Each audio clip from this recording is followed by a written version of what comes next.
안녕하세요. 오늘은 며칠 전에 있었던 6월 평가원 지구과학원 모의고사에서 오답률 베스트 5와 그에 대한 해설, 그리고 우리가 연계교재를 어떻게 공부해야 하는지, 그리고 우리가 이 평가원 모의고사를 어떤 의미로서 받아들이고 어떻게 공부를 해야 할지에 대해서 설명을 잠깐 드리고자 합니다.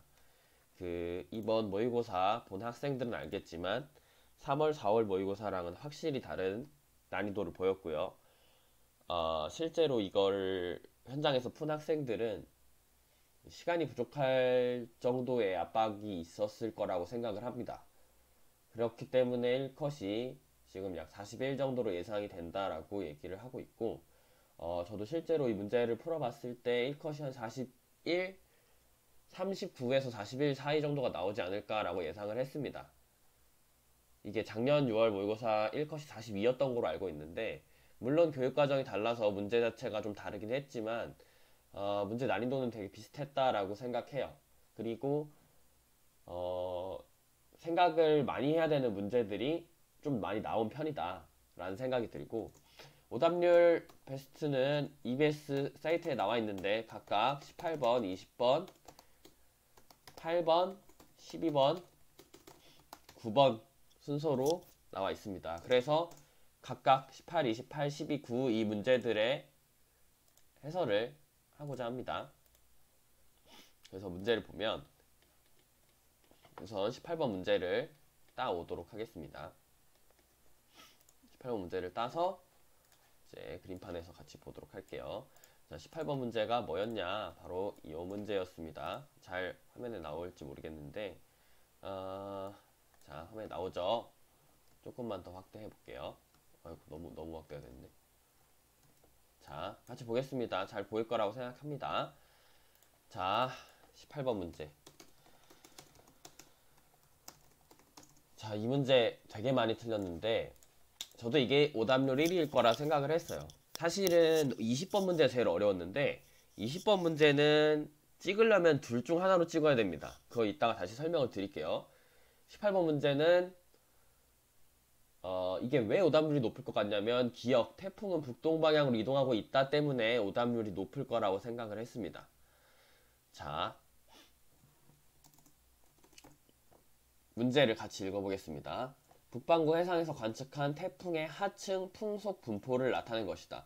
자, 우리가 지구과학 문제를 풀 때에는 항상 그림을 잘 봐야 되고요. 문제를 잘 읽어야 되고 보기를 잘 봐야 돼요. 항상 내가 아는 그림이라고 생각하고 보면 안 되고 무슨 그림인지를 제대로 읽어야 됩니다. 굉장히 중요한 얘기를 한 거예요, 지금.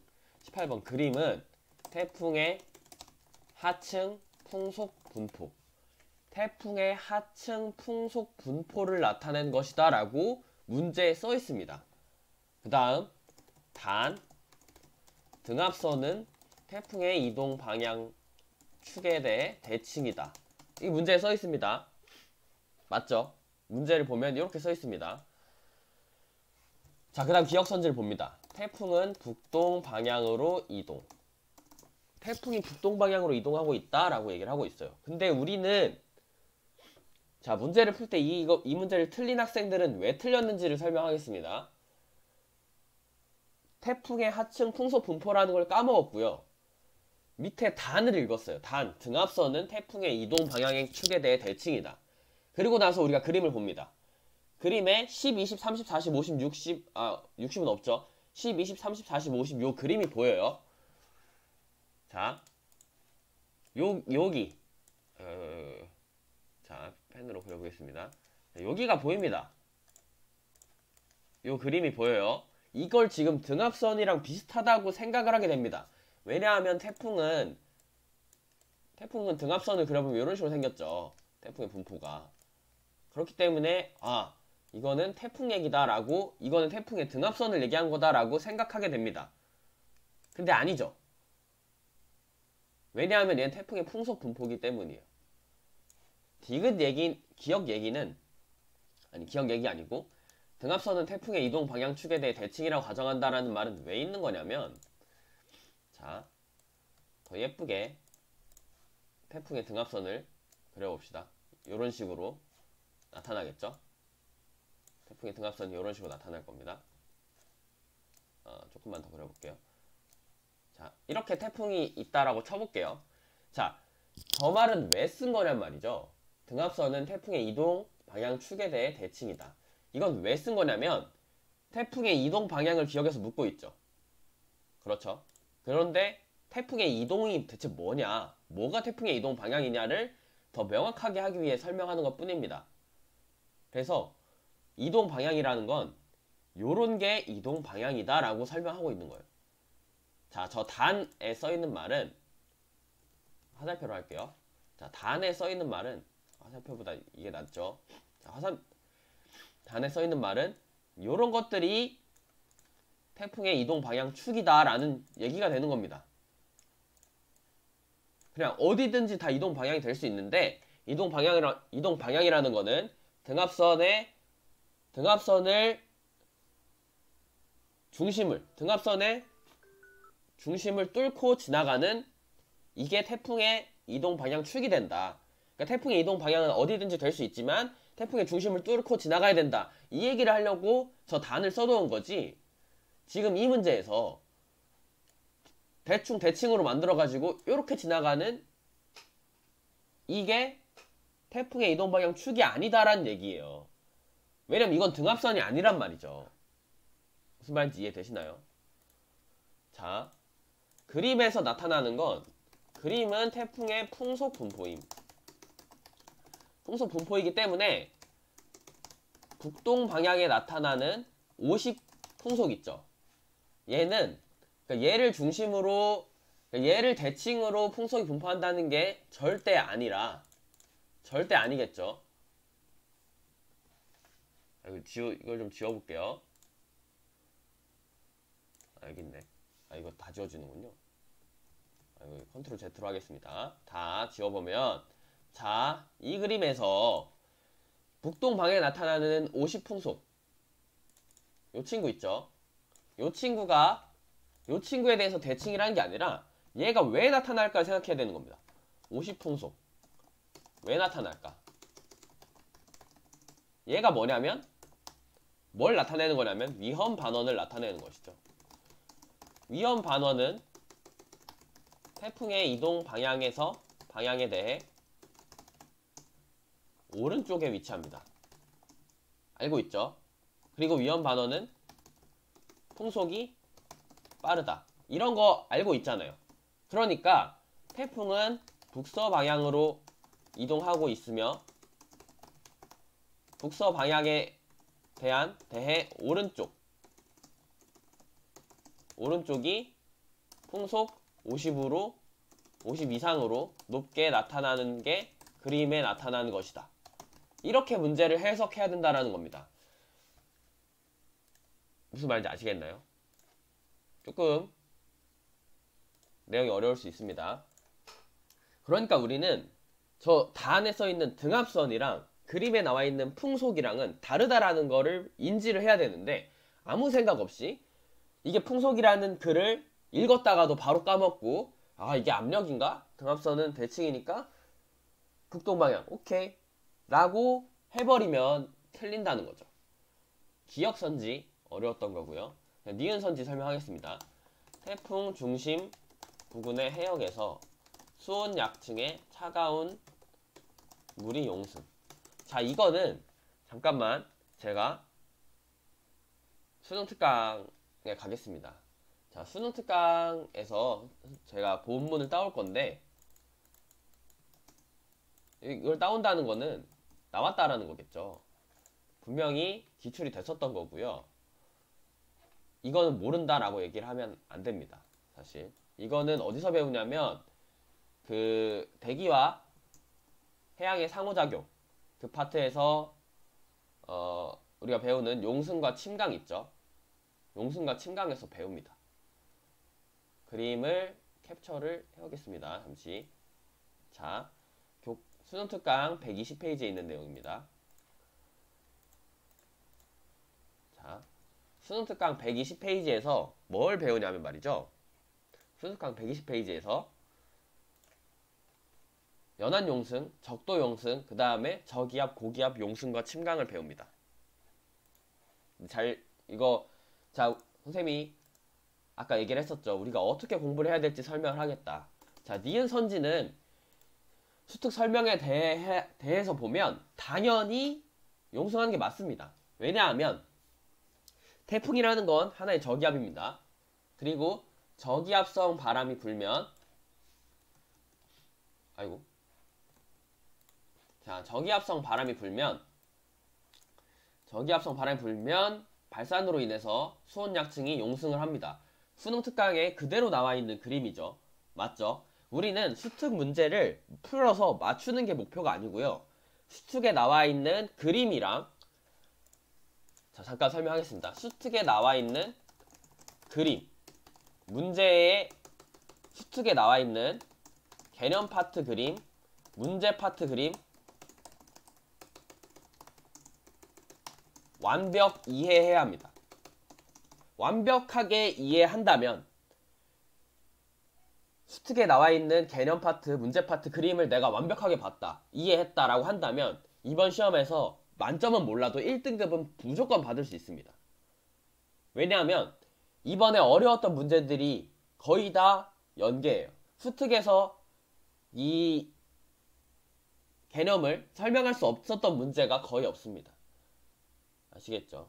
그래서 이 파트 잠깐 설명하자면 우리는 연한 용승, 적도 용승, 기압, 저기압 용승을 배웁니다.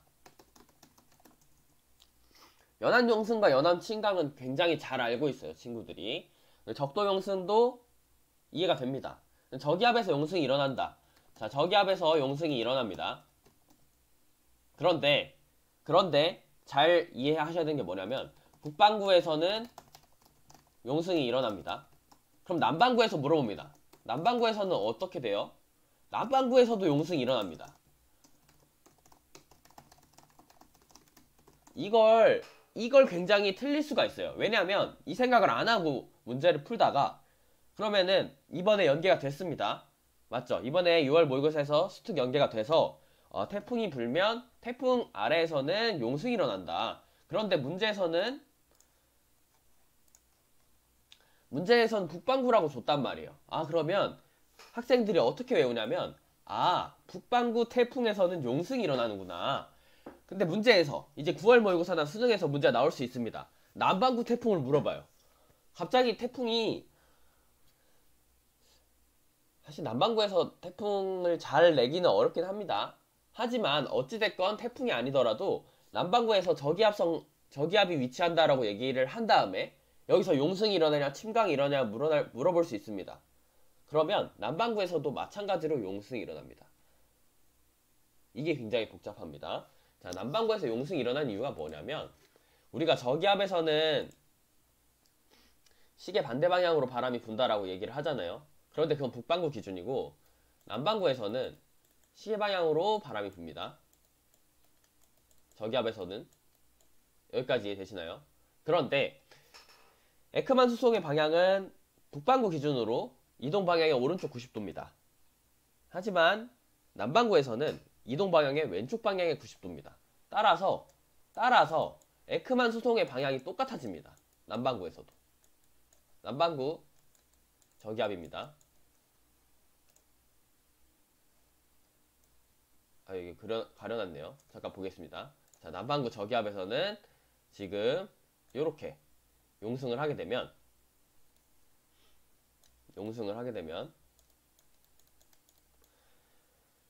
바람은 시계 방향으로 불고요. 에크만 수송이 바람 이동 방향의 왼쪽 90도로 되면서 발산을 하게 되고 따라서 용승이 일어납니다. 수온약층이 용승하는 게 똑같이 일어납니다. 남반구와 북반구가 똑같이 일어난다. 이 파트는 기억을 해두셔야 됩니다. 남반구와 북반구가 똑같이 저기압일 때는 용승, 고기압일 때는 침강이구나. 우리가 왜 이걸 선생님이 강조하냐면 우리는 자꾸 북반구랑 남반구 물어보면 맨날 반대라 그래요. 아무 생각 없이 기계적으로 반대라고 하는데 이게 반대가 될지 안 될지는 생각을 해봐야 됩니다. 정확히 설명을 할 수 있어야 됩니다. 그래서 자, 니은은 설명했습니다. 맞죠? 니은은 맞아요. 자, 디귿이 문제죠. 디귿. 태풍의 상층 공기는 반시계 방향으로 불어나간다. 자, 우리는 태풍은 저기압, 저기압은 반시계 기계적으로 외웠습니다. 맞죠? 그런데 이것도 역시나 기출이 아니라 수능 특강에 있었던 그림입니다. 그게 굉장히 깜짝 놀랄 일이죠. 그러니까 우리가 그림을 얼마나 대충대충 보고 공부를 하고 있는가라는 생각을 해야 됩니다. 자, 80페이지, 수특 80페이지에 있는 그림 가져오겠습니다. 자, 이게 수특 80페이지에 있는 그림입니다. 잘 보이시죠? 자, 우리가 이 그림을 보면 우리가 공부할 때 이 그림을 제대로 봤는가 생각을 해봐야 돼요. 이 왼쪽 밑에 그래프, 태풍의 눈, 풍속기압 잘 압니다. 그래서 오른쪽 위험반원, 그래서 풍속 높게, 오케이, 알아요. 그런데 자, 태풍의 눈 쪽에서 바람이 반시계 방향으로 불어 들어오는 거는 보일 겁니다. 그 다음 태풍의 눈 상층 공기에서 바람이 어떤 방향으로 불어나가는 걸 볼 수 있어요? 시계 방향으로 불어나가는 그림이 실제로 보인다. 직접적으로 보인다. 어디에? 수특 80페이지. 깜짝 놀랐죠? 이런 걸 봤나? 라는 생각이 들 겁니다. 왜냐면 그러니까 우리가 공부를 얼마나 대충 했는지를 알 수 있다는 거예요. 우리가 기본적으로 수특에 나와 있는 그림, 그래프는 반드시 이해를 하고, 그러니까 문제에 묻지 않은 것도 봐야 됩니다. 연계교재는 문제에 물어본 걸 또 물어보지 않아요. 문제에 그림을 하나 주고 물어봅니다. 근데 그 그림에서 물어볼 수 있는 게 5가지 요소가 있다면 기역, 니은, 디귿, 선지로는 3개밖에 나올 수가 없습니다. 그럼 그 나머지 2개를 슬쩍 연계하는 거예요. 그림 하나 더 가져오겠습니다. 예시로 설명을 할게요. 이거 지우고. 자, 이건 뭐냐면 수특 몇 페이지죠? 수특 94페이지에 있던 10번 문제입니다. 자, 94페이지 10번 문제. 여기서 가 그림 보면 똑같이 태풍의 눈, 태풍 상층에서 시계 방향으로 불어나가는 그림 똑똑히 보이죠? 맞습니까? 똑똑히 보입니다. 근데 기역선지가 뭘 물어보냐면 지표 부근 공기는 시계 방향으로 수렴한다. 이딴 소리를 하고 있어요. 그러니까 우리는 이 문제를 풀 때 기역? 당연히 틀리지. 당연히 틀렸다. 공기가 반시계로 수렴하지. 왜? 태풍은 저기압이니까. 이렇게 생각하고 기억 틀렸다 하고 문제 쭉쭉 풀죠. 니은 디귿 엄청 쉽습니다. 그래서 10번 문제는 당연히 쉬웠던 문제고 틀릴 학생들이 거의 없어요. 맞죠? 그런데 10번 가 그림에서 연계가 되어 있었다라는 거죠. 맞아요? 10번 가 문제에서 태풍의 상층에서 시계 방향으로 불어나가는 게 분명히 그려져 있는데 우리는 기역선지, 지표에서 반시계로 불어들어오냐? 시계로 불어들어오냐? 당연히 반시계로 불어들어오는 거 알고 있고요. 기출에서도 몇 번이고 나왔던 태풍은 저기압이다를 이용한 아주 간단한 문제였어요. 그러니까 우리는 이 문제를 대충대충 풀었다는 거죠. 그런데 이 문제를 정확하게 풀기 위해서는 어떻게 해야 돼요? 그림을 제대로 봐야 된다는 겁니다. 자, 한 문제 푸는데 굉장히 오래 걸리고 있습니다. 지금 한 문제 풀었죠. 18번 문제 풀었습니다. 그래서 18번 문제는 답이 니은 하나, 18번 답이 2번이었죠. 이 문제가 오답률 1위였습니다.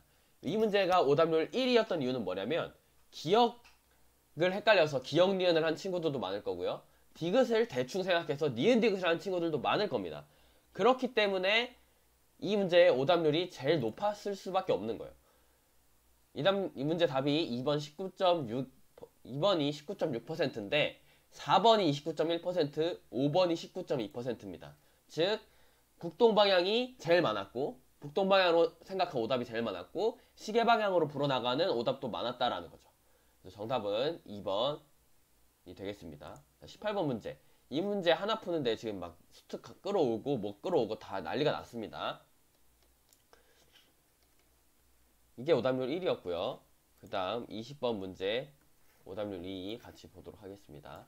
자, 솔직히 말씀드리면 20번 문제는 어려운 게 맞습니다. 20번 문제가 가장 난이도가 높았던 게 맞고요.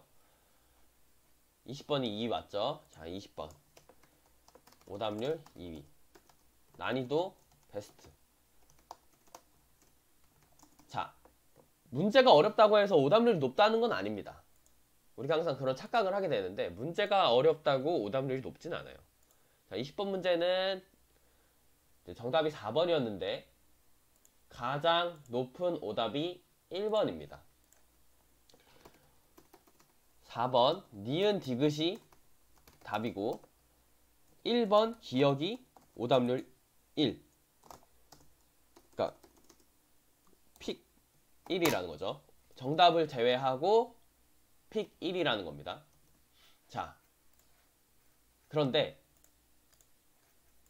모든 엘니뇨, 라니냐 문제는 항상 이렇게 나옵니다.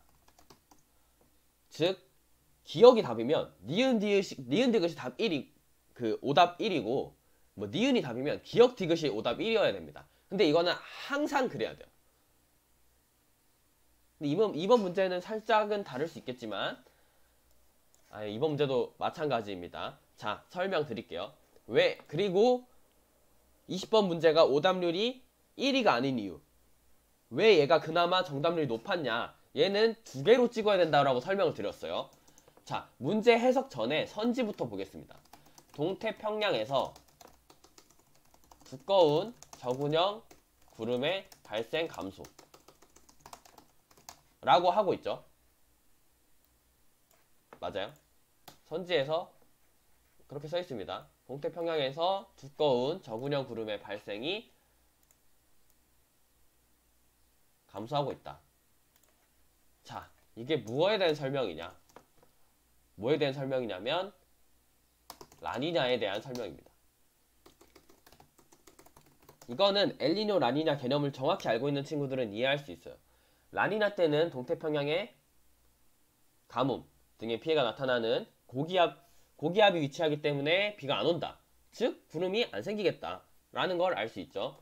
니은 워커 순환이 약화된다. 이거는 뭘 설명하는 거예요? 엘니뇨를 설명하는 거죠. 워커 순환이 약화된다. 무역풍이 약화돼서 워커 순환이 약화되는 엘니뇨를 설명하는 거고요. 디귿 선지는 자, 나의 A는 서태평양에 해당한다. 자, 이거는 그림을 잘 해석을 해야겠지만 자, 나의 A는 서태평양에 해당한다. 자, 가와 나는 근데 좀 다릅니다. 가가 해석하기 어려운 거지 나는 해석하기 쉽습니다. 나는 서태평양과 동태평양에 위치한 지점의 해면 기압 편차. 자, 해면 기압 편차 엘니뇨 라니냐 문제는 기출이 수십 번도 됐어요. 진짜 과장하지 않고 수십 번 된 기출입니다. 해면 기압 편차는 해면 기압 편차. 자, 서태평양에서 플러스라는 건 서태평양의 기압이 높다라는 겁니다. 맞죠? 그럼 동태평양의 기압은 낮다라는 겁니다. 이때는 엘니뇨입니다. 이거는 해석할 수 있어야 됩니다. 그렇기 때문에 자, 선지 해석을 해야 됩니다. 기억, 니은, 디귿이 각각 뭘 말하는 건지를 알면 우리는 보세요. 가시기는 엘니뇨이거나 라니냐일 것. 맞나요?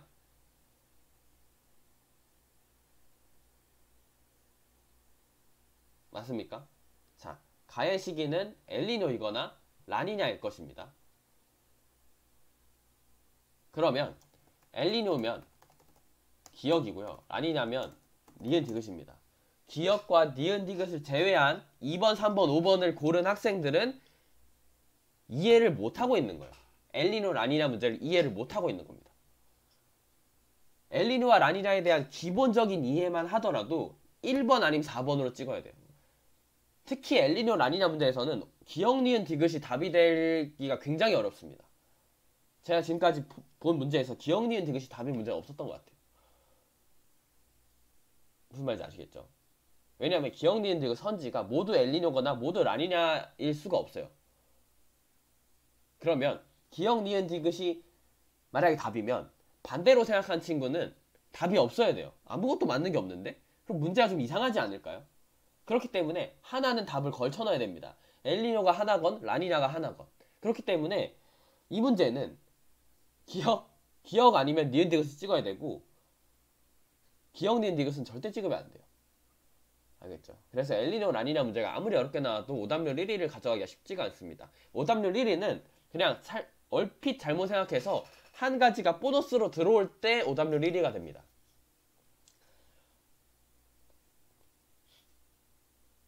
아시겠죠?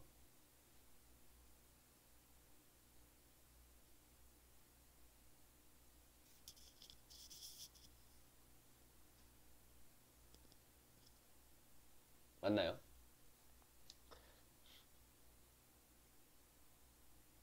정확히는 디귿선지가 나의 A는 서태평양에 해당한다가 맞다면 엘니뇨라는 거고, 아니라면 라니냐겠죠. 사실 그래서 디귿을 조금 해석을 해줘야 아래 설명이 됩니다. 근데 이제 그래서 정확히는 얘가 디귿이 조금 어렵기 때문에 둘 중 하나로 찍기가 어려울 수도 있다라고 생각을 하긴 합니다. 자, 디귿 설명을 조금 더 하도록 하겠습니다. 나의 A는 서태평양에 해당한다. 이게 엘니뇨냐 라니냐냐. 엘니뇨면 맞고요. 라니냐면 틀리겠죠. 가시기가 중요한 거죠. 왜냐하면 가의 시기가 나의 기억에 해당한다라고 하고 있거든요. 정확히는 제가 이렇게 말한 건 나의 A는 서태평양에 해당한다. 이 말은 기억을 봤을 때입니다. 기억을 봤을 때. 기억을 봤을 때. 그쵸? 그런데 기억을 봤을 때 엘니뇨다. 근데 이 기억이 가의 시기이다. 그러면 결국 가의 시기 해석해야 되는 문제죠. 그러니까 이게 20분 문제입니다. 자, 가시기 해석을 하겠습니다. 이 문제는 틀린 학생들이 정말 많을 거고 공부를 좀 하는 학생이었다면 이미 사설 강의에서 해설을 많이 들었을 거라고 생각합니다. 그래서 간단하게만 말씀드릴게요. 기상위성으로 관측한 적외선 방출 복사 에너지의 편차입니다. 이거는 수온이 아닙니다. 왜냐하면 단위가 와트 퍼 미터 제곱이라는 에너지 단위로 나타나 있기 때문이죠. 맞아요. 그래서 이 문제 해설이 조금 어렵습니다. 사실 무슨 말이냐면, 자, 서태평양보다는 동태평양에 마이너스 편차가 강하게 나타나니까 동태평양으로 말하겠습니다. 동태평양으로 말하면, 자, 엘니뇨 시기에는 구름이 많이 발생하죠. 왜냐하면 폭우, 홍수 등의 피해가 발생한다라는 것은 저군형 구름이 발생이 증가한다는 얘기가 됩니다. 라니냐 시기에는 구름 없습니다. 정확히 없진 않겠지만 왜냐 가뭄 피해가 있죠. 즉 저군형 구름 발생 적다 라고 할 수 있습니다. 자, 그러면 이걸 생각해야 돼요. 적외선 방출 복사 에너지의 편차라는 거는, 들어보세요. 적외선 방출 복사 에너지의 편차라는 거는 즉 적외영상 관측이라고 할 수가 있습니다. 우리가 적외영상으로 어떤 구름이 있는지를 관측을 많이 하죠. 자, 적외영상 대 가시영상을 설명하겠습니다. 우리가 매번 기출되던 유형은 뭐냐면 말이죠. 맨날 밤에 보고 이거는 뭐 자정에 봤다, 저녁에 봤다 해놓고 가시영상으로 관측한 것이다. 띡 틀렸다. 이런 기출만 보다가 지금 이거를 엘니뇨 라니냐랑 섞으니까 너무 문제가 어려워진 겁니다. 그렇죠. 적외영상에 대해 잠깐 설명을 할게요. 적외영상이라는 건 구름의 높이를 보는 겁니다. 근데 구름의 높이란 즉 온도를 보는 거예요. 구름이 높다? 그러면 높게 구름이 생기면 온도는 낮습니다. 구름이 낮다? 그러면 온도가 높습니다. 그렇죠. 그런데 가시영상은, 자, 가시영상은 구름의 두께를 보는 겁니다. 그래서 두꺼운지 얇은지를 보는 겁니다.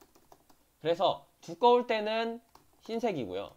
얇을 때는 회색으로 나타납니다. 이건 영상을 얘기하는 거예요.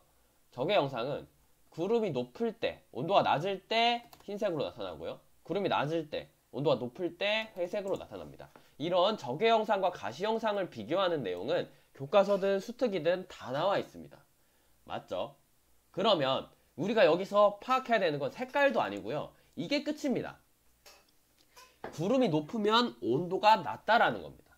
온도가 낮으면 말이죠. 온도가 낮으면 적외선 방출 복사 에너지가 적다. 당연한 거예요. 온도가 낮으면 적외선 방출 복사 에너지가 적죠. 왜냐면 우리는 복사 에너지는 온도의 아니죠. 자, 다시 하겠습니다. 온도가 높으면 당연히 방출하는 복사 에너지가 큽니다. 태양이 지구보다 방출하는 복사 에너지가 크죠. 온도가 높으니까. 맞아요. 그러니까 적외선 방출 복사 에너지는 온도가 낮으면 당연히 적습니다. 이해되시죠? 그래서 그림 가를 보면 동태평양에 적외선 방출 복사 에너지가 마이너스 편차, 마이너스다. 적외선 방출 복사 에너지가 적다. 즉 온도가 낮다. 구름이 높다. 즉 저군형 구름이 발생한다라는 얘기를 하는 거고, 가시기는 엘니뇨 시기다라는 얘기를 하는 겁니다. 그렇기 때문에 디귿이 지금 이게 말이 되는 거죠. 기억을 봤을 때, 즉 엘니뇨 시기일 때는 A가 서태평양이 맞죠. 만약 라니냐 시기면 A는 동태평양이 되겠죠. 맞아요. 그렇기 때문에 이 문제는 정답이, 자, 어딨죠?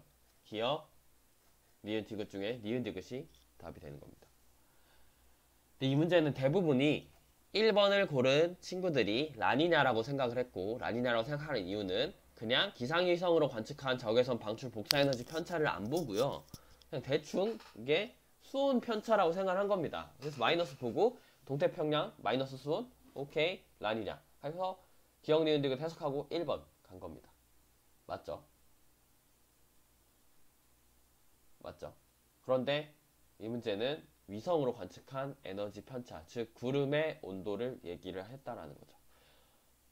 수온 편차라고 얘기하기에는 값이 마이너스 15, 마이너스 30, 마이너스 45, 마이너스 60이라는 값이 나왔고, 이건 에너지 편차라는 거고, 이 에너지 편차를 뭘로 봤다? 기상위성으로 봤다. 그럼 기상위성으로 보면은 뭐가 보이지? 우리가 기상위성으로 본 가시영상 대 적외영상 비교, 구름 보면 맨날 구름이 보였죠. 구름이 보이고, 그래서 흰색, 회색 이런 색깔 처리가 되는데, 그 원리가 구름의 높이, 구름의 두께라고 얘기를 했었습니다. 그런데 적외선 방출 복사 에너지 편차니까 당연히 적외영상이란 얘기고, 구름의 높이를 보는 거고 구름의 온도를 보는 거니까, 즉 구름이 높으면 온도가 낮고 적외선 방출 복사 에너지가 적다라는 사고 흐름이 되어야만 정답을 니은 이게 아니죠. 이거 잘못 썼죠. 라니냐면 기억, 엘니뇨면 니은 디귿. 그래서 엘니뇨이기 때문에 니은 디귿을 골라야 하는 문제였다는 거죠. 와, 굉장히 어려웠습니다. 20번 문제는 정말 어려운 문제 맞습니다. 20번 문제는 틀릴 수 있어요. 하지만 우리가 여 내용 있죠. 적외영상과 가시영상 비교 내용이, 우리가 맨날 가시영상 때 보면은 이게 밤인지 낮인지만 물어보니까 이게 우리가 아무 생각 없이 이걸 쉬운 문제라 생각했는데, 이렇게 엘니뇨 라니냐랑 섞으면 어렵게 됩니다. 그래서 사실 이 문제는 수능 때 이렇게 다시 안 나옵니다. 이렇게 낼 수가 없어요. 한번 맛을 보여줬거든요. 이제는 다 맞춥니다, 내면. 맞죠? 그렇기 때문에 20번에서 똑같이 엘니뇨 라니냐 이런 영상, 가시영상, 적외영상으로 문제 낼까? 전혀 그렇게 생각하지 않습니다. 저는 그렇게 생각하지 않는데, 대신에 이 가시영상, 적외영상 문제를 어렵게 꼬아서 낼 수 있겠다라는 이제 협박 혹은 경고 문제는 될 수 있는 거죠. 그래서 20번 문제는 그렇게 파악을 하셔야 됩니다. 자, 그 다음 오답률 3위로 가겠습니다. 8번 문제입니다. 자, 이제는 조금 빠르게 진행을 할게요. 20번, 18번에 너무 힘을 뺐는데, 사실 8번 문제는 솔직히 말씀드리면 어려운 문제 아닙니다. 자, 이유를 설명할게요. 자, 8번 문제. 이게 8번 문제죠. 그림 잘 나오고 있죠? 자, 이거 잠깐 옆으로 치워볼게요. 메모장. 자, 8번 문제 나오고 있고요. 자, 8번 문제에다가 선생님이 이제 수능 특강에서 연계된 문제를 한번 슬쩍 가져오겠습니다. 네, 이렇게 말하는 이유가 뭐냐면 연계가 너무 가깝게 됐어요. 이거를 풀고 솔직히 말씀드리면 제가 이 문제 풀 때 연계됐다라는 느낌을 받았습니다. 자, 선생님도 아 이거 연계인데? 라는 생각이 들었는데 학생이 안 들면 안 되겠죠. 그쵸? 자, 어떻게 연계됐는지 보여드릴게요. 이거는 몇 페이지 있냐면 수특 180쪽에 1번에 있습니다. 보여요? 자, 수특 180페이지 1번 문제입니다. 자, 이 문제 풀고 이 문제 풀었는데 다르다라고 느끼면 문제 있는 겁니다. 아시겠죠? 자, 일단 8번 문제 보겠습니다. 저 연계 문제는 풀 필요 없죠. 기억, 식현상을 이용하여 행성 존재 확인. 할 수 있죠. 왜냐? 나란하다 써있죠. 공정 궤도면이 나란하다. 친절하게 공정 궤도면이 나란하다라고 설명하고 있습니다. 맞나요? 자, 그 다음 니은. 행성이 A를 지날 때 중심별의 성색 편이. 자, 이거는 제가 다른 강의, 수특 강의에서도 매번 설명을 하는 내용이고, 수특 강의가 아니라 4월이나 3월 모의고사에서 설명을 했을 겁니다. 자, 행성이 지날 때 편의를 물어보는 건 무조건 별입니다. 우리가 이 뒷거리를 왜 하냐면 외계 중심별이 있을 때, 외계 항성이 있을 때 그 별을 도는 행성이 있는지가 궁금한 거예요. 그런데 행성이 어디를 움직일 때 행성의 편의가 나타난다는 말 자체가 말이 안 됩니다. 그럼 행성의 편의를 봤으면 끝난 거예요. 별 근처에 행성이 있네? 끝이죠. 그런데 우리는 별의 편의를 봅니다. 별의 스펙트럼의 편의 상태를 보고 행성이 있는지 없는지를 보는 겁니다. 자, 이 말을 왜 하냐? 행성이 A를 지날 때 그림에서 보면 행성은 접근합니다. 행성이 접근한다는 말은 즉 별은 후퇴합니다.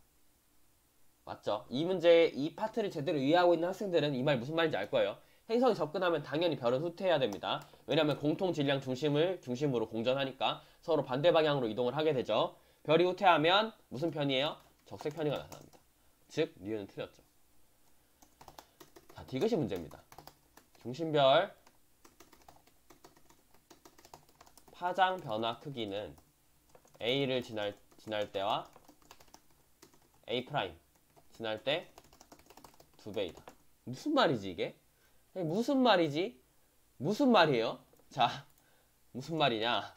연계 디귿선지 보면 중심별의 시선 속도는 행성이 A를 지날 때가 B를 지날 때의 약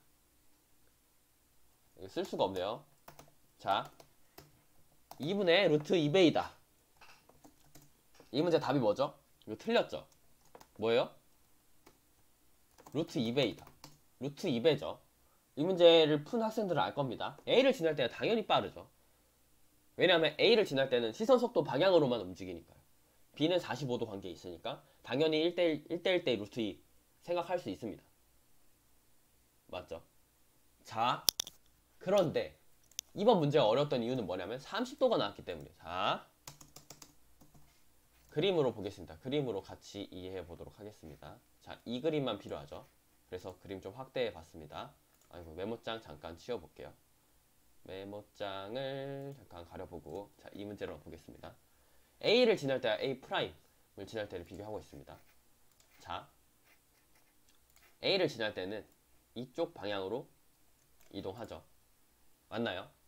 근데 A'을 지날 때는 행성이 이쪽 방향으로 이동합니다. 맞나요? 이 방향. 길게 그려보겠습니다. 이 방향. 접선으로 이동하는 거죠. 맞아요. 자, 여기서 써보겠습니다. 자, 그러면 그러면 보세요. 이렇게 이동하고 있어요. 이렇게 행성 자체가. 그러면 별은 반대로 이렇게 이동할 거고 이렇게 이동할 거고 A'에서 별은 당연히 이렇게 이동할 겁니다. 그렇기 때문에 별로 안 보고 그냥 행성에서의 이동 속도를 봐도 상관없어요. 왜냐면 별도 똑같이 이동할 거니까. 이해되시죠? 그럼 그려보겠습니다. 자, 이 그림을 해석을 해보겠습니다. 자, A는 시선 방향에 대한 속도를 분해할 필요가 없는 게 시선 방향에 그대로 나란하게 접근하고 있습니다. 행성이. 맞죠? 자, 근데 A' 보겠습니다. A'은 이걸 이렇게 그어보면 여기는 수직이어야 합니다. 맞죠? 여긴 60도입니다. 그쵸? 근데 자, 이렇게 이동하는 거를 시선 방향으로 분해를 하고 싶으면 이렇게 분해해야죠. 그래서 이렇게 이동하고 있는 겁니다. 이해되시나요? 자, 이 각이 60도입니다.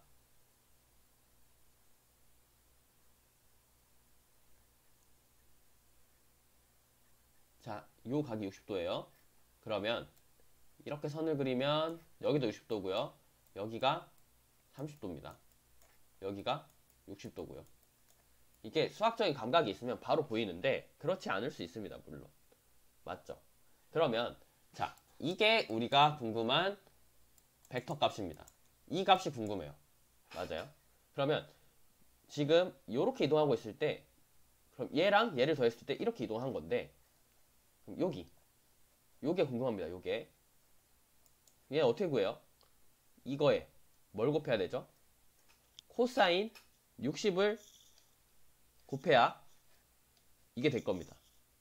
이해되세요? 코사인 60이랑 비례하게 됩니다. 코사인 60은 2분의 1이죠. 따라서 이 이동보다 그러니까 얘랑 얘는 사실 같은 거예요. 제가 길이를 좀 다르게 그렸는데 당연히 이동하는 건 같죠. 행성 자체에 이 원운동, 공전 궤도를 이동하는 원운동 속도는 똑같을 겁니다. 그런데 얘를 벡터로 분해해서 시선 방향으로만 따졌을 때 얘는 얼마나 되냐? 코사인 60에 해당한다는 거죠. 따라서 2분의 1이 됩니다. 그래서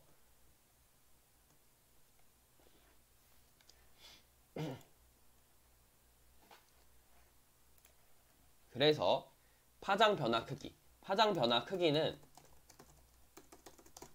속도 변화 크기랑 같은 말입니다. 그렇기 때문에 A를 지날 때가 A'을 지날 때의 2배가 맞죠.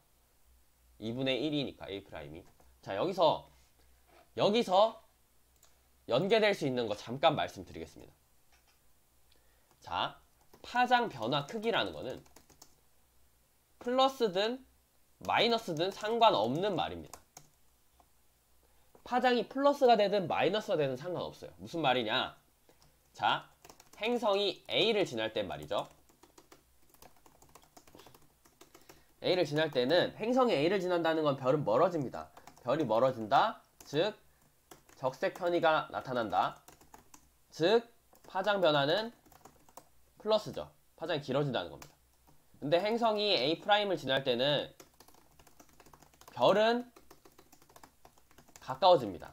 즉 청색 편이고요. 파장 변화는 마이너스입니다. 무슨 말이냐면 이번 문제에서는 파장 변화 크기만을 물어보고 있습니다. 플러스인지 마이너스인지는 관심 없고 2배이기만 하면 돼요. 그러니까 예를 들어 행성이 A를 지날 때가 파장 변화가 플러스 10이었습니다. 근데 A'을 지날 때는 마이너스 5라는 얘기입니다. 그럼 크기 자체는 2배 차이가 맞아서 이게 선지가 맞지만 크기를 묻는 게 아니라 부호까지 고려해서 묻는다면 크기가 아니라 부호까지 묻는다면 이거는 2배라고 해도 틀렸다고 해야 된다는 겁니다. 왜냐하면 한쪽은 파장이 플러스로 변하고 한쪽은 파장이 마이너스로 변하니까요. 이해되세요? 이제는 이런 각도 가지고 구하는 문제는 다 풀 수 있습니다. 연계해도 됐고요. 6월 모의고사 내버렸기 때문에 똑같은 형태로 절대 안 나옵니다. 그러면 우리가 어떻게 공부를 해야 되냐? 파장 변화 크기라는 게 무슨 말일까? 단순히 속도 차이가 2배가 나니까 디귿은 맞죠. 이 EBS 문제에서도 그냥 속도 차이를 물어봅니다. 하지만 자, 잘 보세요. 연계교재 1번 문제에서는 행성 A든 B든 지금 행성은 접근하고 있어서 별은 후퇴하고 적색 편의가 나타나는 그림이 맞죠. 그렇기 때문에 속도는 2분의 루트 2배가 이건 맞습니다. 자, 이거 솔직히 조금 어려울 수 있는데 이거는 시선 속도가 2분의 루트 2배가 맞습니다. 그런데 말이죠. 자, 보세요. B가 여기에 있잖아요. B가 여기에 있으면 2분의 루트 2배다 라고 하면 안 됩니다. 왜냐하면 행성이 A일 때는 별이 여기로 가니까 시선 속도가 플러스 10이라고 해볼게요. 근데 B일 때도 별이 이렇게 가니까 B일 때도 시선 속도는 플러스 뭐 2분의 루트, 이거 루트, 잠시만요. A가 루트 2배가 되니까 5 루트 2겠죠. 그런데 B가 여기에 있잖아요. 이러면 시선 속도가 마이너스 5 루트 2라고 해야 됩니다. 자, 속도라는 개념은 방향을 포함하는 개념이기 때문에 플러스 마이너스가 있습니다. 특히 시선 속도는 플러스 마이너스 방향이 있어야 됩니다. 이해되세요? 자, 우리 연계교재와 이 모의고사 때 나온 문제 차이가 뭐냔 말이죠. 자, 같이 보겠습니다. 뭐가 다르냐면 행성의 이동 방향이 달라서 별의 이동 방향, 즉 시선 속도의 부호가 다릅니다. 그렇기 때문에 디귿에서는 변화 크기를 물어본 거죠. 크기는 똑같아요. 왜냐면 크기라는 건 절대값 씌워서 부호 떼니까. 그런데 1번 연계교재에서 나왔던 1번 문제는 속도를 물어보기 때문에 만약에 여기서 속도를 물어봤다면 2배이다 하면 틀린 거예요. 왜냐면 방향이 다르거든요. 와, 이거 어렵죠. 미치는 겁니다. 이러면 8번 문제가 아니라 더 뒷문제에서도 나올 수 있습니다. 그럼 우리는 어떻게 공부를 해야 되냐? 만점을 받기 위해서는 지금 제가 하는 말을 이해를 해야 됩니다. 시선 속도가 어떻게 된다라는 말을 정확히 이해를 해야 된다는 거예요. 알겠죠? 속도는 마이너스가 있고 플러스가 있다. 이거는 중학교 때도 배웁니다. 고등학교 1학년 물리 시간에도 배웁니다. 고등학교 1학년 통합과학에서도 배울 수 있습니다. 속도라는 거는 시선 속도는 특히 플러스 마이너스 값이 있습니다. 우리한테 접근하면 마이너스고요. 멀어지면 플러스입니다. 그러니까 속도 변화를 물어본다면 2배이다 틀렸다는 거죠. 와, 그럼 진짜 어려운 문제였을 텐데 다행히 파장 변화 크기로 물어봐서 살아남았죠. 지금 평가원이 간을 보고 있을 수 있습니다. 8번 문제가 오답률이 69.2%고요. 이게 정답이 3번인데 1번이 29.4%고 3번이 30.8%. 1번, 3번 고른 친구가 비슷하다. 디귿을 못 풀었다는 얘기죠. 그래서 디귿을 못 풀었으니까 이거 굳이 이렇게까지 해야 된다는 생각이 들 수 있지만 이제 수능 때 난이도를 높이고 싶다라고 생각했을 때는 속도 변화 얘기할 수 있다라는 겁니다. 그러면 진짜 많이 틀릴 거예요. 아시겠죠? 근데 그건 거의 예전 G2급 낚시입니다. 그래서 그렇게 내면 진짜 와, 어떻게 이렇게 내지? 라는 생각이 들 수 있을 정도로 어렵게 낸 문제일 테니까 일단은 근데 우리가 연계교재 해설을 듣는 건 지금 이 문제를 어떻게 푸는지 궁금한 게 아닙니다. 그렇게 공부를 해서는 안 돼요. 지금 그 문제는 어차피 다시 수능 때 안 나옵니다. 지금 8번 문제랑 똑같이 수능 문제 나오면 누가 틀려요? 그쵸? 그럼 얘를 어떻게 바꿀 줄을 생각해야 됩니다. 해설은 그걸 들어야 돼요. 그냥 이 문제는 사실 이렇게 풀면 답이었습니다. 그런 거 하나도 의미가 없습니다. 그건 그냥 사후 약방문. 그냥 소 읽고 외약한 고치기. 그냥 다 의미가 없어요. 아시겠어요?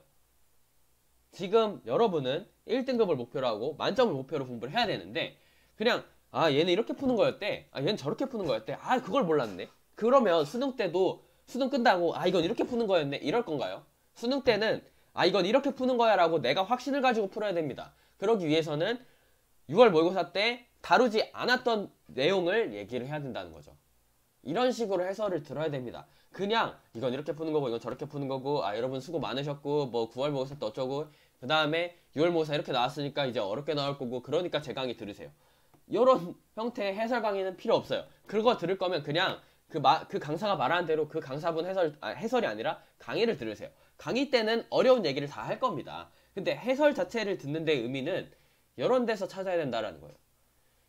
연계교재, 수특에서 어떻게 나왔든 간에 수특에서 나오지 않았던 걸 6월 모의고사에서 물어봤습니다. 그럼 6월 모의고사를 연계하더라도 6월 모의고사에서 물어보지 않았던 걸 물어볼 겁니다. 그러니까 그냥 이 문제 자체를 어떻게 풀어라는 전혀 의미가 없다라는 얘기예요. 아시겠죠?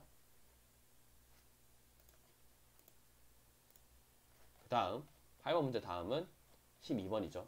자, 이 문제 생각보다 너무 오래 걸리네요. 자, 베스트 5 하는데 너무 오래 걸리네요. 3, 4월은 20분 안쪽으로 끝냈던 것 같거든요. 30분 정도였나? 그래도 너무 오래 걸리죠. 자, 12번은 12번이요? 12번이 오답률 4위에요? 이거 조금 당황스러운데. 12번은 짧게 설명하겠습니다. 12번은 어려운 문제 아니기 때문에 간단하게 설명합니다. 자, 12번 보이시죠? 12번 간단하게 설명합니다. 자, A와 B는 적색 거성이다 라고 하고 있네요. A와 B는 적색 거성이다.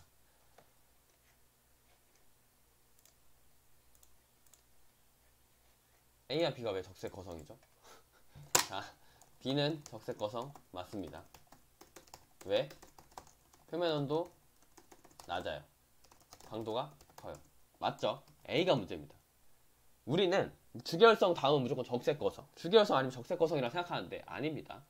적색 거성이 적색인 이유는 표면 온도 때문입니다. 표면 온도가 적색으로 보일 때까지 낮아지기 때문에 적색 거성이지만 A는 표면 온도가 만이에요. 만 켈빈. 이건 선생님이 계속 강조하는 건데 색지수 보세요.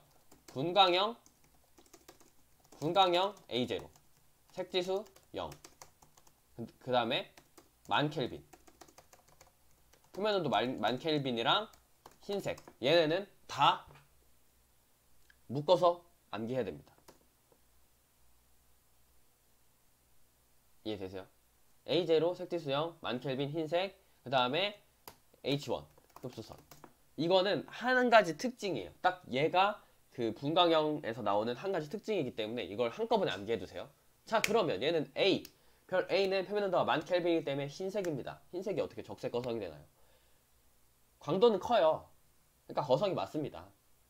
거성이 맞는데 흰색이 아니라 그러니까 기억이 틀렸어요. 이거 제가 오답률 확인을 안 해봤지만 잠시만 일단 풀어볼게요. 기억은 틀렸고 니은 맞죠? 니은 맞고 디귿도 맞습니다. 니은 맞고 디귿 맞아서 정답이 4번일 텐데 5번도 많을 것 같고요. 5번 많을 것 같고 5번밖에 고를 게 없어요. 오답으로. 볼게요. 12번 4번이 31.6 5번이 24.7 3번이 맞네요. 3번이 왜 많지? 다시 볼게요. 3번 기억 니은을 고른 친구들이 많다. 3번 기억 니은이 제일 많다. 5번은 기억 니은 디귿이고요. 3번 기억 니은. 기억 니은들이 많죠. 아무튼 기억을 고른 친구들이 많다라는 거죠. 그래서 이게 오답률에 들어간 거네요. A와 B 적색 거성이다. 이거 설명했습니다. 흰색, 만 켈빈으로 흰색이다. 가야 돼요. 그 다음 니은은 당연한 거고 디귿 설명하겠습니다. 디귿도 많이 틀릴 수 있는데 디귿의 문제가 뭐냐면 자, C의 나이는 태양보다 적다. 자, 이걸 틀린 이유를 설명드리겠습니다. C 2만 켈빈. 와, 뜨겁네. 광도 만배. 와, 이러면 거성이네. 맞죠? 거성이네 생각할 겁니다. 태양은 주계열성인데 C는 거성이네.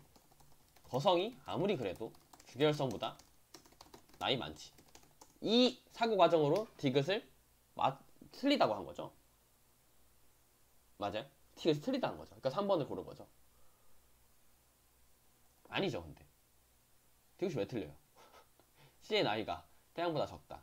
C의 나이는 태양보다 적죠. 왜냐하면 표면 온도가 2만 켈빈인 거성은 질량이 아주 큽니다. HR도에서 한번 기억해보세요. 거성이 주계열성 보세요. 주계열성이 이제 표면 온도와 질량이 비례하는 관계가 있죠. 그렇죠? 그런데 이 주계열성에서 거성이 되는 거잖아요. 그러려면 2만 켈빈짜리 거성이 되려면 주계열성은 2만 켈빈보다도 높아야 됩니다. 거의 3만 4만 켈빈에 있는 아주 뜨거운 OB형 쪽 주계열성이었다는 거죠. 걔네는 수명이 짧습니다. 왜냐하면 질량이 크기 때문에 진화가 빠르거든요. 그건 알죠. 질량이 크면 진화 속도가 빠르다라는 건 우리 다 알고 있습니다. 그런데 이걸 거성이랑 주결성이랑 비교하니까 그렇게 생각이 안 되는 거예요. 자, 보세요. 온도가 아주 높은 주계열성 친구는 거성으로 될 때도 이미 태양 나이보다도 적을 수 있습니다. 그걸 물어본 거예요. 아시겠죠? 그래서 디귿이 맞았다는 겁니다. 많이 틀렸어요, 이걸. 그 다음에 마지막으로 9번이 마지막이죠. 9번 문제 가겠습니다. 잠깐만 쉬었다가 9번 문제 가겠습니다.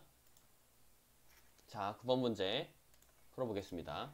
9번 문제가 오답률 5위였는데 9번 문제도 좀 어렵습니다. 사실 조금 많이 어렵다고 생각을 했고, 자, 일단은 그림에서 세이퍼트 K사 전파 은하 친절히 알려줬어요. 가는 세이퍼트고 나는 K사고 다는 전파예요도 알려줬어요. 다음 기억 문제입니다. 가와 다의 은하 중심부 별들의 회전축은 관측자의 시선 방향과 일치한다. 이 문제는 저 좀 찜찜하다고 생각하는 게 조금 찜찜합니다. 사실 기억에서 좀 찜찜한 걸 말씀드릴게요. 이 EBS 해설입니다. EBS에서 뭐라 하냐면 가는 은하 중심부 별들의 회전축이 관측자의 시선 방향과 거의 일치하지만 이렇게 써 있습니다. 뭐 다는 중요하지 않으니까. 이게 무슨 말이냐? 그러니까 EBS에서 가는 시선 방향 거의 일치하고 다는 많이 다 해서 틀렸대요. 기억이 틀린 거는 맞습니다. 기억이 틀린 건 맞는데 일단 기억이 틀린 것부터 설명드릴게요. 다부터 설명드리겠습니다. 일단 그림 다를 보면 전파 은하에서 Z가 나오고 있죠. 이 Z는 회전축에 나란하게 분출됩니다. 이거는 제 수특을 찾아봤는데 수특에선 안 보였어요. 교과서는 다양하게 있으니까 있을 수도 있겠지만 일단은 알아두시길 바랍니다. 자, Z는 어떻다? 회전축에 나란하게 분출이 됩니다. 아시겠어요? 그럼 우리가 Z가 보인다라는 거는 회전축이 Z 모양으로 있다는 거고 시선 방향과 일치하지 않다라는 거죠. 시선 방향과 일치하면 회전축이 시선 방향과 일치한다면 회전축이 보이면 안 되고 점으로 보여야 되죠. 이해되세요? 그래서 다는 틀렸습니다. 그러니까 회전축이 요 모양이 아니라 어딨죠? 기호가 안 보이네. 저렇게 그림을 그리고 싶은데 아무튼 이 왼쪽 위에서 오른쪽 아래 이 Z 방향이랑 Z 방향이다. 그러니까 시선 방향 일치하지 않다. 이렇게 설명하고 있습니다. 문제는 기억인데 이 세이퍼트 은하가 회전하는 걸 보면 이 세이퍼트 은하 나선 은하 형태의 세이퍼트 은하 이 나선팔이 보이죠? 대충 이 나선팔이라는 건 회전축의 수직으로 나타나기 때문에 이 시선 방향이 회전축 방향이랑 거의 비슷하다는 건 알 수 있지만 일치한다라고 할 수 있을지는 잘 모르겠습니다. 솔직히 EBS 해설에서 거의 일치한다와 일치한다는 저는 다르다 생각합니다. 그래서 기억 문제는 보자마자 틀렸다 했어요. 왜냐면 얘는 일치하다고 할 수 있는 근거가 없습니다. 거의 일치한다는 전 다르게 생각했거든요. 그래서 얘는 좀 평가원의 생각을 봐야 될 것 같아요. 만약에 가만 물어봤다고 해도 저는 틀렸다고 고를 것 같습니다. 일치할지 안 할지 모르죠. 1도라도 차이가 있으면 일치하는 게 아닙니다. 저는 그렇게 생각합니다. 그래서 기억이 틀렸고요. 사실 기억 말고는 쉬워요. 니은 각 은하의 중심 밝기를 전체 밝기로 나눈, 즉 전체 밝기 중에 중심 밝기의 비율은 나가 가장 크다. 이건 맞죠. 왜냐하면 K사는 거의 별처럼 보이는 은하로서, 즉 요 하나만 엄청 밝게 보이죠. 다른 밝아 보이는 요소가 없이. 그러니까 니은은 맞죠. 기억과 디귿을 비교하진 않을 겁니다. 가와 다를. 그냥 K사가 이 중심부 밝기가 가장 크다 정도만 알고 있으면 됩니다. 디귿. 다의 Z는 은하의 중심에서 방출되는 별들의 흐름이다. 별들의 흐름이 아니라 가스의 흐름입니다. 이온화된 가스의 흐름이 Z로 나타난다.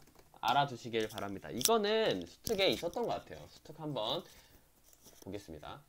수특을 잠시 보면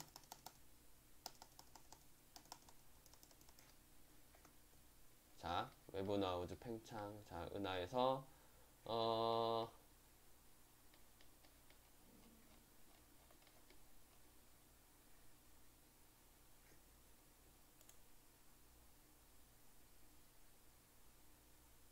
전파 은하에서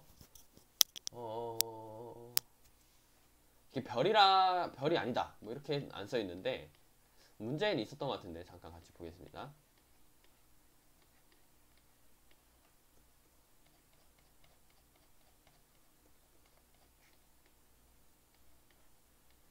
아무튼 이 9번 문제가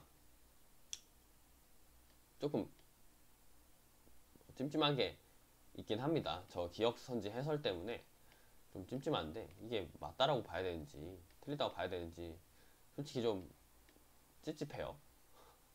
이 Z에 대한 설명도 제대로 나와 있진 않네요. 근데 아무튼 이 Z는 별들의 흐름이 아니라 이온화된 가스의 흐름이다라고 기억해 두시면 좋겠습니다. 9번 문제가 사실 조금 완벽한 해설이 이게 수능 특강으로만 대비를 할 수 있는가 그건 잘 모르겠어요.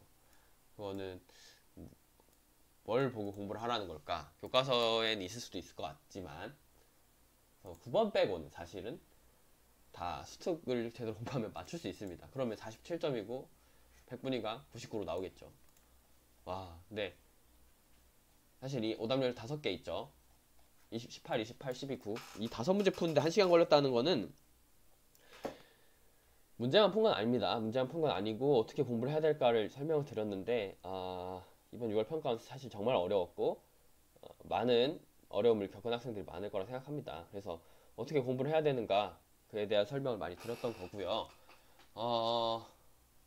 연계 교재 어떻게 공부해야 되는지 그리고 이 문제들이 연계되면 어떻게 연계되는지를 설명을 드렸습니다. 이 5문제 제외하고는 사실은 무난했던 문제들이 많고요. 하지만 이 5문제가 좀 많이 어려웠기 때문에 시간이 부족했을 겁니다. 그러니까 우리가 어떻게 공부를 해야 되는가 연계 교재에 있는 그림은 싹 떼어오자 라고 일단 말씀을 드릴게요.